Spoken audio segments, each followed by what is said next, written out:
1 জুলাই 2018 দিল্লির বুরারির সন্তনগর গলির একটি বাড়ির ভেতরের ছাদ থেকে 10 জনের মৃতদেহ ঝুলন্ত অবস্থায় পাওয়া যায়, যেখানে 11তম মৃতদেহটি পাশেই মেঝেতে পড়েছিল।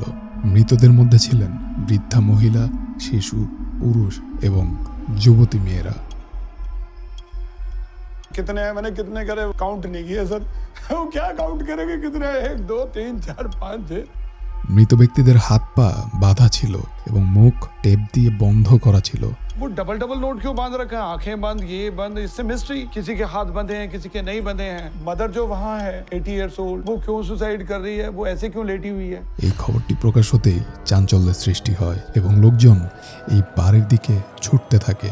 গুজব ছড়াতে থাকে যে হয়তো কেউ পুরো পরিবারকে মেরে ঝুলিয়ে দিয়েছে।